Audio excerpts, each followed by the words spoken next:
नमस्ते धर्मेश जी। नमस्ते। नमस्ते रामकरण जी। आपकी बेटी ने अपनी आप बीती सुनाई जी। हमें। शादी के समय क्या हुआ था? दहेज दिया था आप लोगों ने? दहेज तो मैं दिया, बगैर दहेज के तो मेरी शादी होता ही नहीं हमारे यहाँ। कितना दहेज दिया था और क्या दिया था? इनके पिताजी ने 3 लाख रुपए मांगा था।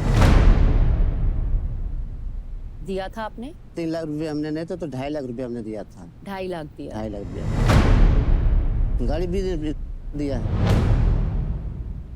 तो जो भी अपने लड़की का शादी करता है तो अपने से अच्छा खोजता है वो, ताकि हमारी लड़की सुकून से जिंदगी बिता सके। लेकिन लास्ट में वो हमारी सोच गलत हो गई इनके यहाँ शादी करने से।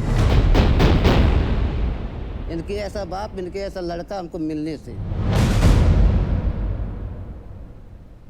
सुन लीजिए, अभी इसी लड़के को इन्होंने अपने द्वार पर घेर कर मारा, अपने पर्दा को बुलाकर बोला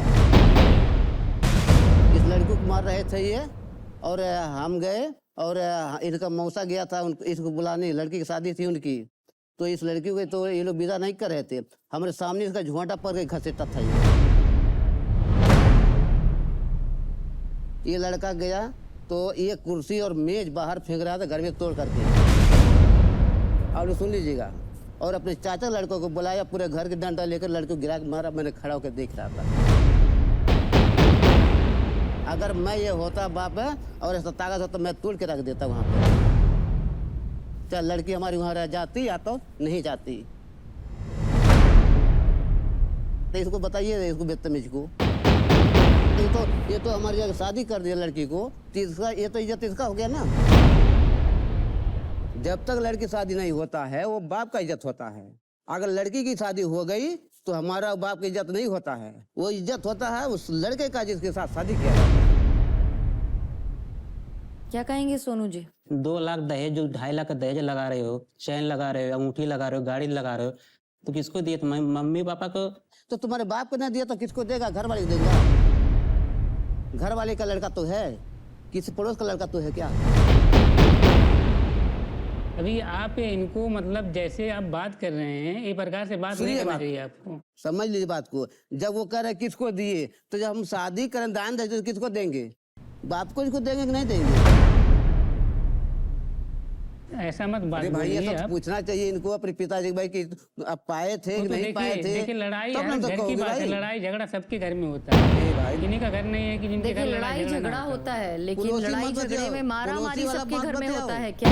पुलिस वाला बात थोड़ा नहीं बहुत बताना, होता ही है, जहाँ चल मतलब जाएगा। आप भी अपने दोस्त के हाथ उठाने को सपोर्ट करते नहीं, हैं? मैं आपकी बिल्कुल- शादी हुई है? जी जी, मैं भी मैरिड हूँ। आपने अभी कहा कि आप भी शादीशुदा हैं, जी, आप भी हाथ उठाते हैं अपनी पत्नी पे? ज़्यादा गलती हो गया। अभी मान लो मम्मी पापा को कुछ अनाप शनाप अगर बोलेंगे तो उसमें तो मार देते हैं। ऐसा है नहीं कि एक आध थप्पड़ ना मारे। वाह वाह वाह, बड़े उच्च विचार हैं। धन्य हुए हम आपके विचार सुन के। वाह। अभी आप बताइए सिस्टर, अगर जो मम्मी पापा हमको पाल पोस के बड़ा किए, अभी उनके बारे में अगर कुछ उनको उल्टा सीधा अगर बात कहेंगी, भाई उनको अगर वो खाना दाना नहीं बना के खिलाएंगी, अगर उनसे लड़ाई झगड़ा करेंगी तो क्या मतलब हम मतलब देखेंगे कि मतलब वो क्या कर रहे हैं क्या नहीं कर आप रहे एक हैं। बात का जवाब दीजिए। अगर आप आपके मम्मी पापा की बात कर रहे हैं तो इधर उनकी बेटी पिटी है, तो जिस माँ बाप ने बचपन से अपनी बेटी को पाल पोस के बड़ा किया है उसको अधमरा कर देने जैसा मारा जाता है उसके ससुराल में। या आप भी जो हाथ उठा लेते हैं अपनी पत्नी पे, शुक्र करिए कि आप इधर नहीं बैठे और आपकी पत्नी यहाँ नहीं बैठी है, आप अभी तक वहां नहीं पहुंचे हैं। जिस चीज को आप लोग बहुत आम समझ रहे हैं ना, छोटा मोटा कह रहे हैं, वो कानून की नजरों में जुर्म है। जी, और आपने यहाँ पे ना अभी अभी अपने मुंह से कबूला है कि ये जुर्म आप भी करते हैं। क्या सोचते हैं आप? औरत को थप्पड़ लगा दिया तो वो बिल्कुल ठीक रहेगी, सुधर जाएगी। जब जब आप तंग करें एक औरत को तो आप लोगों को भी एक आध थप्पड़ लगा दिया जाए, कौन सी बड़ी बात है? ये थप्पड़ मारने का अधिकार मर्द को ही औरत को है, ऐसा क्यों?